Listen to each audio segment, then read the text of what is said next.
ஒரு மட்டன் கறிக்கடையில் ஒரு ஆட்டோட கால்கள் வாங்கிக்கோங்க.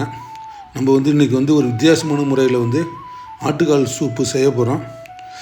அவங்க ரெகுலராக வாங்குகிற மட்டன் கறிக்கடையில் நல்லா நீட்டாக சுத்தம் பண்ணிவிட்டு சின்ன சின்னதாக வெட்டி கொடுத்துருவாங்க. அவங்களே ஒரு ஐடியாவும் கொடுத்துட்டாங்க, ஆட்டுக்கால் சூப்பு எப்படி வைக்கிறது அப்படின்னு சொல்லிட்டு. வீட்டுக்கு கொண்டு ஆட்டுக்கால் ஒரு முறைக்கு 2 முறை தண்ணியில் நல்லா கழுவி வச்சுக்கிட்டு, சின்ன வெங்காயம் ஒரு 5லேருந்து ஒரு 6, பச்சை மிளகாய், இஞ்சி பூண்டு, கொத்தமல்லி, சீரகம், மிளகு, பட்டை, ஒரு கிராம்பு, இடிக்கிற உரலில் இஞ்சி பூண்டு 1-2 இடித்து தட்டில் எடுத்துங்க. அதே மாதிரி சின்ன வெங்காயம் தேவையான அளவு அதையும் 1-2 இடித்து தட்டில் எடுத்துங்க.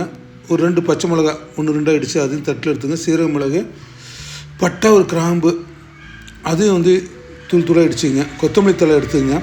குக்கரில் கழுவி ஆட்டுக்கால், சின்ன வெங்காயம், பச்சை மிளகாய், இஞ்சி பூண்டு, கொத்தமல்லி, சீரக மிளகு, தேவையான அளவு உப்பு, தண்ணி கொஞ்சம் தாராளமாக ஊற்றிங்க. ஏன்னா நம்ம சூப்பு வைக்க போகிறோம். அடுப்பு பற்ற வச்சு நல்லா கொதிக்கிட்டோம். கொதி வர சமயத்தில் உப்பு செக் பண்ணிக்கோங்க. உப்பு பத்தலைன்னா உப்பு கொஞ்சம் ஆட் பண்ணிவிட்டு, கொத்தமல்லி தழை தூவிட்டு, கொஞ்சமாக ஒரு சிட்டிங்க மஞ்சள் தூள் ஆட் பண்ணிவிட்டு, குக்கர் மூடி போட்டு ஒரு 10 சவுண்டு விட்டு இறக்கிருங்க. ஆறுனதுக்கப்புறம் ஒரு சின்ன டம்ளர்லேயோ சின்ன கிண்ணத்துலேயோ இந்த ஆட்டுக்கால் சூப்பு ஊற்றி அதில் தேவையான அளவு பெப்பர் தூள் தூவி சாப்பிட்டு பாருங்கள். இந்த ஆட்டுக்கால் சூப்பு உடம்புக்கு ரொம்ப நல்லது. கண்டிப்பாக வீட்டில் பண்ணி பாருங்கள்.